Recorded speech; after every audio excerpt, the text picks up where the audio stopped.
crypto people? It is the Crypto Siege with another day in the life, in the crazy life that is the digital asset space. Good morning, good afternoon, good evening to each and every one of you. Happy Friday. Happy Friday to each and every one of you. It is 2 p.m. on the Central Standard Time, July 22nd of 2022. Hope you guys have had a great day so far. Interesting stuff all over the digital asset space today. The market, of course, is doing what the market does. Very, very interesting times in the digital asset space. The CFTC is, wow, they're just calling out the SEC. I don't know if there's any other way to put it. I don't think there's any other way to put it. And it feels like to me that in these quote unquote talks, when the SEC says that they're working alongside the CFTC, it's really more like a big brother, little brother thing. It's very, very obvious to me. The SEC believes that they're the bigger brother. They're the one, and the CFTC, can get the scraps left on the table. But what else would you expect from hashtag Gary Gensler is not your friend? So what else would you expect there? So it's interesting stuff. Brad Garlinghouse has something to say about the latest little kind of scathing report coming out of the CFTC, scathing letter coming out of the CFTC from someone to the CFTC about the SEC. Brad Garlinghouse had a little something to say. Very, very interesting stuff going on with the Celsius Network case. I want to cover that as well. Simon Dixon is making some very, very interesting moves for sure. Celsius Network does have some exclusivity for terms of coming up with some answers. They got like a 120-day type deal to do it. It's going to be very, very interesting. Obviously, to me, the 120 days is about the market rebounding, the hope of the market rebounding for sure. To me, that's what it's about, hoping that the market could recover in that time frame. So they can kind of come up with less of a cut, if you will, less of a cut in the losses. That's what it seems like to me. We'll cover that as well. But the L is the L for the most part. And then the makeup of the L is what Simon Dixon's plan will be, kind of a makeup of the loss, if you will. Potentially high risk, high reward, potential makeup. All right, guys, look. I got like 400 tabs open up here. My main thing that I'm going to cover today is definitely going to be with James RippleXRP share with two attorneys. And I know you guys have probably heard it, but I'm going to go over it because I think it's important for us to never, ever forget where the real fight lies. And if there's someone, I know Joseph Lubin, but if there's someone in the digital asset space that does not get that Gary Gensler is doing the bidding of traditional finance, I don't know what else I can say. I don't know what else I can say.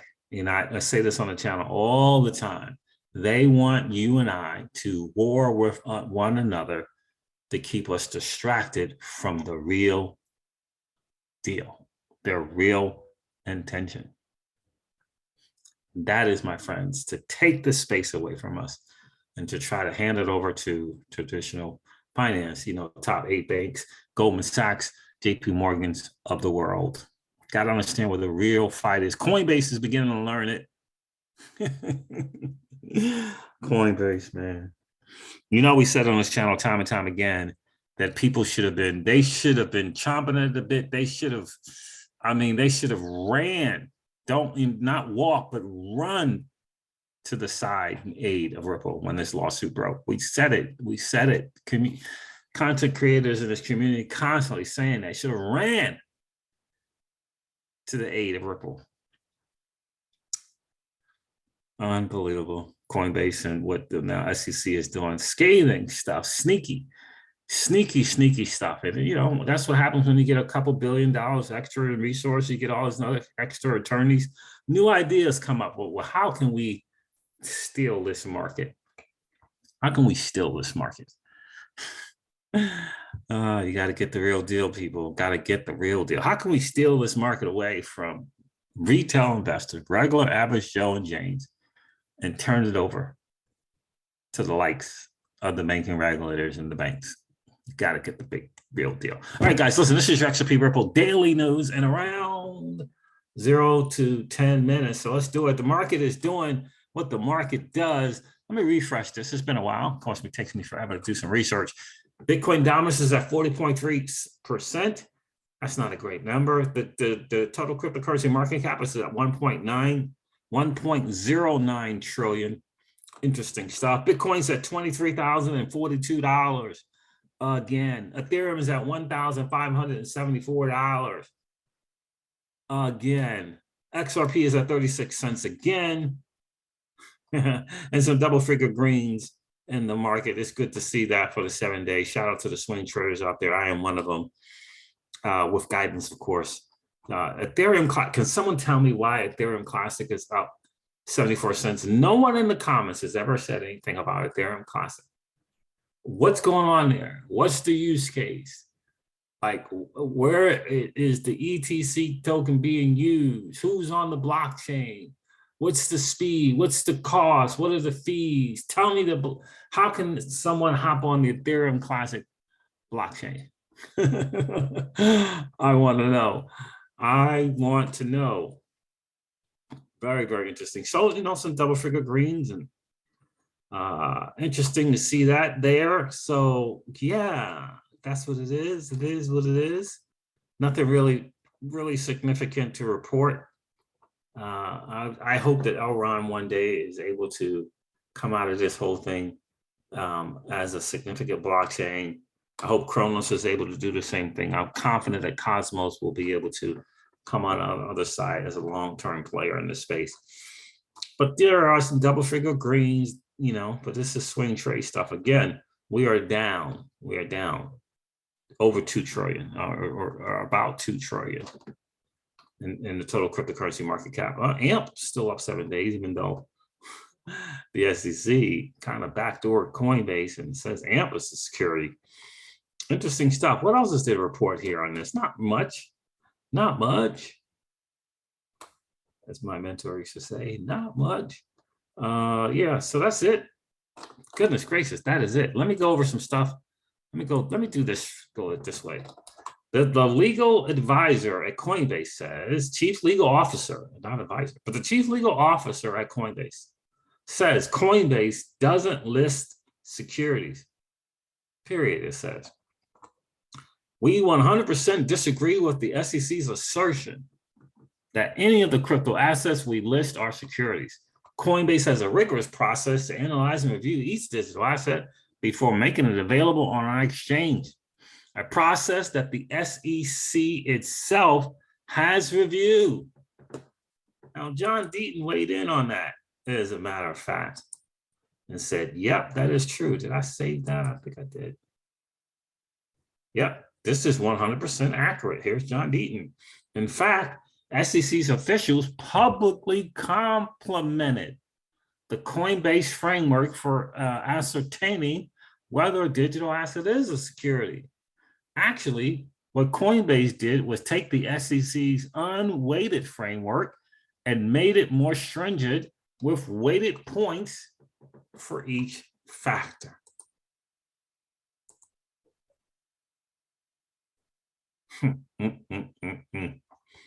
But Joseph Lubin says the SEC calls them friends. ETHgate is going to get exposed, and I'm telling you, it's going to be ugly. It's going to be ugly. The legal advisor, Paul Gruhl, also goes on to say here, we have cooperated with both the Department of Justice and the SEC on this investigation. What investigation? The Department of Justice reviewed the same facts and chose not to file security fraud changes against those involved.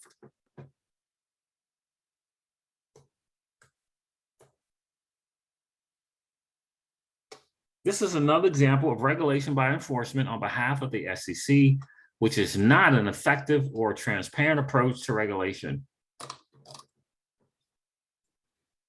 Department of Justice looked at it and said, yeah, we're not going to bring anything. SEC is going to bring it, though. They'll bring insider trading against people like Coinbase, but we're going to leave it up to Congress to decide what they're going to do with Nancy Pelosi. Leave it up to Congress to decide what they're going to do to their own. That's hashtag Gary Gensler. The guy who was privately selected and ushered to the front of the room for the POTUS to do the bidding of banking regulators and the top banks like JP Morgan and Goldman Sachs. Man, they're going to leave Nancy alone, but they're going to go after some dude at Coinbase. Unbelievable. CFTC is currently not too happy and excited about some stuff going on there. Where's that letter at? You probably heard it or read it. The statement from CFTC found on SEC versus WHI. Is it WAHI or WHAL? All right, here it is. In the words of Federalist number 45, the people are the only legitimate fountain of power, and it is from them that the constitutional charters derive. Government is and should be the servant of the people, and it should be fully accountable to them for the actions which it supposedly takes on their behalf. This is out of the CFTC. Interesting, and I believe, I forget her name, but I believe it was Caroline D. Pham. I hope I'm saying it right. The case, SEC versus Y, is a striking example of regulation by enforcement. The SEC complaint alleges that dozens of digital assets, including those that could be described as utility tokens and or certain tokens relating to decentralized autonomous organizations, are securities. The SEC allegations could have broad implications beyond this single case. And here's what I'll say, and maybe I'm wrong. I don't believe Caroline D. Pham writes this unless she heard and or read the scathing report from Judge Netburn about the hypocrisy and the non-allegiance to the law by the SEC attorneys. I don't think Caroline writes this. I think Caroline thinks it and has been thinking it. I think all of these people over here at the CFTC have been thinking it, but I don't think they write it publicly. I don't think she writes it publicly unless Judge Netburn did what she did. That's what I said. That's why I said from the beginning. When Judge Netburn put that out, everyone began to pay more attention. The Congress is looking for a slam dunk. They're just looking for the slam dunk to put the SEC in the corner. There's a very good, I'm saying almost 60% chance that Gary Gensler is going to resign as SEC chair. And, it may go up to 65% or may go to 60% after this, whatever is coming up in November. But everybody realizes and recognizes. I mean, even just the flat out, just plain Bitcoiners who don't care about any altcoins, there's a few of those maxis out there like that, understand what the SEC is doing. It's not great. The SEC's allegations could have broad implications beyond a single case, underscoring how critical beyond this single case, underscoring how critical and urgent it is that regulators work together. Major questions are best addressed through a transparent process that engages the public to develop appropriate policy with expert input through notice and comment rulemaking pursuant to the Administrative Procedure Act. Regulatory clarity comes from being out in the open, not in the dark.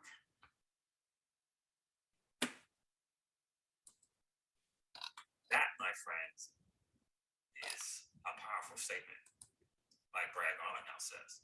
Powerful words from Commissioner Pham. Regulatory clarity comes from being out in the open, not in the dark. Unfortunately, the SEC seems more than content to operate in the latter. Hashtag Gary Gensler is not your friend. I hope that's trending on freaking Twitter. Let's make that trend on Twitter. Unfreaking believable. I can't pronounce the name. Tong B. Lee, partner and head of regulatory and policy. I don't know where. X World Coin, and I guess X SEC enforcements and something affairs. Can't underscore enough how remarkable it is for a CFTC commissioner to call out a federal regulator like this. And I promise you, I don't believe that Mrs. Pham comes out with that letter without Judge Netburn. Judge Netburn let the world know, let Congress know, let every single federal court judge know the real deal. And she would have, are you kidding me? She would have never gone there. Never gone there. If it wasn't blatantly obvious, I mean, beyond. And she rung the bell, sounded the alarm on the nastiness that is hashtag Gary Gensler is not your friend, and his personal agenda, personal. Scratching the back of the bankers because they scratched his back. That's my humble opinion, but I believe it to be so. But this is the more important thing. James Rule, I watched this a couple of days ago. James Rule and Jimmy Valley and Norm Pattis, right? So Norm Pattis and Jimmy Valley sat down on Norm Pattis' show, and Norm Pattis said what I have been saying from day one about the digital asset space. You know, I say two things. Number one, they want us, you and I, to war with one another. They cannot believe that you and I, formerly known as their liquidity, walked away, hopped out of that liquidity sandbox of traditional finance and was first to this new asset class that is the digital asset space. Now, they knew about it, didn't think it was going to happen. No way possible. Just like Draper said, that blockchain technology, distributed ledger, Bitcoin, right? We got here first. We hopped out of the liquidity pool and they're not happy with it. And Norm Pattis essentially says the same thing. He uses a phrase called front running. And who better to do their bidding than hashtag Gary Gensler is not your friend. Let's take a listen to this. I mean, one of the pivotal questions is how is it possible that William Hinman, who was able to hide his relationship This might not be the one. with banks having an interest in regulated currencies from people when he gave a speech in 2018? And then why did the SEC go to such extraordinary lengths to hide those tracks in the course of litigation? And what, if anything, is Congress going to do about the fact that a federal judge rebuked the SEC? And let's face it, the SEC, ladies and gentlemen, is designed to assure that you can have confidence in the markets you invest in. If you have if you have a mutual fund, if you make investments on your own, you're relying on professionals in a highly regulated context to advise you. And the SEC is your insurance policy that these people aren't crooks. But listen to what this judge had to say about the SEC. And I'm quoting from the decision. The hypocrisy in arguing to the court, on the one hand, that the speech, that's the Hinman speech, is not relevant to the market's understanding of how or whether the SEC will regulate cryptocurrency. And on the other hand, that Hinman sought and obtained legal advice from SEC counsel, that is SEC lawyers, in drafting his speech suggests, and listen to this, if you were a member of the SEC and a judge said this about you, you would be well within your bounds to be looking for another job. Suggests the SEC is adopting its litigation posture to further its desired goal and not out of faithful allegiance to the law. I mean, who regulates the regulators? What, you know, I'm sorry to be so incredulous about this, Jimmy, but when you first got me interested in this topic, you know, I had my doubts. I wondered if this was special pleading. But the more I look at this, the worse it smells. And then it gets worse. Apparently, there's a story this morning that a congressman who's been talking about putting cryptocurrency out of business, Brad Sherman, a California Democrat, who called for the banning of cryptocurrency, and this today was harping on cryptocurrency. It turns out he's been paid by banks, by the American Banking Association, who apparently has an interest in keeping cryptocurrencies from competing with fiat currency, that is money or dollars, in the open market. This is becoming a major regulatory scandal. Where's the mainstream media been on this? That's a great question. Where has the mainstream media, besides Fox Business and Liz Claman and Charlie Gasparino, Ellen Terry? This is a major regulatory scandal. Major. And it's interesting. I don't know if I publicly said this. I thought I publicly said it. I probably did in the live stream. But I have always believed that Gary Gensler, in his pursuit with the blinders on to become treasury or something, treasurer, United States treasurer or something, right? Take Yellen's spot, would one day throw Jay Clayton under the bus. And what I mean by that is bringing charges against Ethereum Foundation, all of that stuff for securities in pursuit of the big deal for him. I 10,000% could see that happen and bring up this, now got these ERC20 tokens that he's, kind of backdooring saying securities, and I don't think it's going to stop with the ERC20 tokens. I think it's going to go to Ethereum. And I do think by going to Ethereum, that will be throwing Clayton under the bus, Hinman under the bus, well, whoever.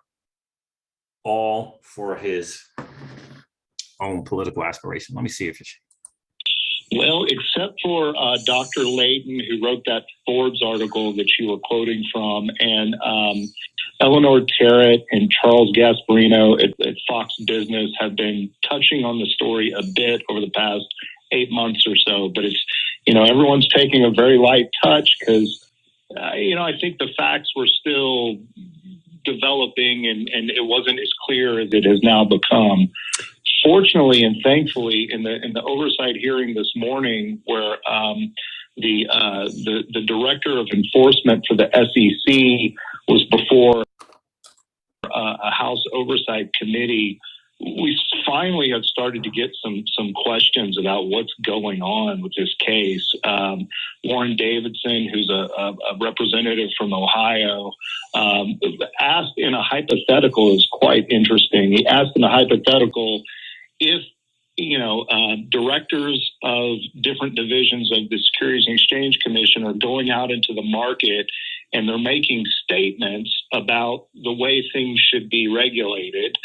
And even though they make a disclaimer at the beginning that it's their personal opinion, but if it turns out that the statement that they're making has been vetted by the entire, upper leadership of the SEC and the SEC attorneys and SEC ethics, isn't that really a statement despite the disclaimer, isn't that really a statement by the SEC? Yeah, so what you're saying is, I'm president of the SEC. I want to talk about whether, Orville Redenbacher's popcorn is any good. So I say to all the people in the agency, I want to say this. Do I have any problem saying this? And they say no. And I get up and say, hey, speaking just for myself, but not for the SEC, I think Orville Redenbacher's popcorn is fantastic. I can pretend until my teeth fall out that this is just me talking, but I'm only flapping my gums because all those regulators behind me said it was okay to do so. And isn't that a silent endorsement of the view? I think that's what you're saying.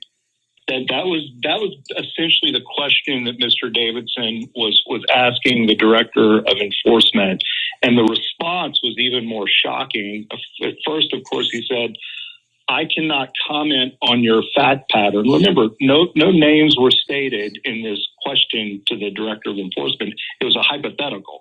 And he said, I can't respond to that because that is a fact pattern in an ongoing litigation at this very moment. Oh, come on. And Warren Davidson said, really? Which case matter are you talking about? And the director of enforcement just almost has said everybody is like, the Ripple case, of course. So is it possible that the SEC will get so embarrassed by this that they'll drop the Ripple litigation? And if not, why not? Why is the SEC so invested in this case? Well, that's not. There's another part where Mr. Pattis says something that I do want to share with you guys because I think it is massively. He used a phrase, and I believe that to be the actual case about what the banks want to do. Let me see if it's this one. Part 2. Check it out. In 2018, I may get the years wrong, Jimmy will correct me, one of the principal SEC regulators gave a speech suggesting that benefited a particular cryptocurrency called Ethereum. Shortly thereafter, one of Ethereum's competitors, a cryptocurrency known as XRP, or Ripple, colloquially, was sued by the SEC and its leadership forced to spend, we learned today, $100 million in legal fees thus far, defending against claims that they were in fact in violation of the law. Ripple and XRP is fighting back in a federal court, and they just got a shocking ruling late last week or early this week that the SEC has been ignoring the law, that the SEC has been, in fact, abusing discovery privileges in perhaps to hide its tracks, to hide the fact that at the time that Hinman was benefiting one cryptocurrency, he was perhaps receiving funds from those with an interest in that cryptocurrency to the detriment of a competitor. This is sort of like an umpire, who's a Yankees fan, calling the game where the strike zone is wider when a Yankees pitching and narrower when the opposition is pitching. So, there's a congressional oversight committee going on, or was going on this morning. It's time, I think, for the public to start getting some answers. But Jimmy, break it down for us in the simplest possible terms. What's the storyline here? What did the SEC get wrong, and what does it need to get right to restore public confidence in its mission? Well, it really comes down to at the time that the SEC made the decision to sue Ripple back in December of 2020, the vote at that time, so there's 5 commissioners that sit on the SEC, and they have to vote on whether or not an action is brought, and they had a vote, and the vote was not unanimous. It was 3 to move forward with the enforcement lawsuit against 2 who clearly didn't think that, that was prudent to do so. Knowing that, at that time, you would think that they would have tried to look at a different alternative besides bringing a lawsuit and basically chilling the market by, a federal regulator filing a lawsuit and kind of scaring everyone who is investing in the particular asset. But what happened instead is that the person who had casted the deciding vote was the chairman of the SEC at that time, a gentleman named Jay Clayton. He leaves the SEC the next day. Wow. And then within 2 2 months, I think, of leaving the SEC, initially when he leaves, he goes right back to his former law firm. And then within 2 months of his departure from the SEC, where he was the deciding vote to bring this action against Ripple, he joins a hedge fund that had made a $1 billion bet on the two cryptocurrencies that were in competition with Ripple. What do you mean he bet on him? He was in favor of the competitors that he had just sued? It was the opposite. He went to work for a hedge fund that made a bet on the ones he let go. Yeah, okay, fair enough. Yeah, got it. Yeah. Oh, so that's where this whole debacle really begins. This is this incredibly head-scratching thing that occurred, and it's not like before they had that 3-2 vote, they hadn't been warned exactly what it would look like and exactly what would happen. There's a gentleman, he's a Stanford professor of law. His name's Joseph Gensler. But anyway, Norm did use the word front running, right? That they're trying to, doing the bidding so that the banks can front run retail investors. And that's what's going on. And ultimately, that is the real deal there. I apologize. I should have had that rung up there and so timestamp so that we know where it is. But there was a great conversation. Shout out to Jimmy, James Rule for sharing that, and Jimmy Valley and Norm had a great conversation. Really, really smart guys, high level attorneys for sure. By the way, okay, high level attorneys, right?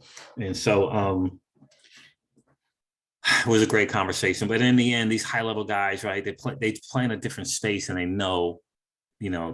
understand the deal, right? Like a lot of times people just think that things like that big things can't happen, right?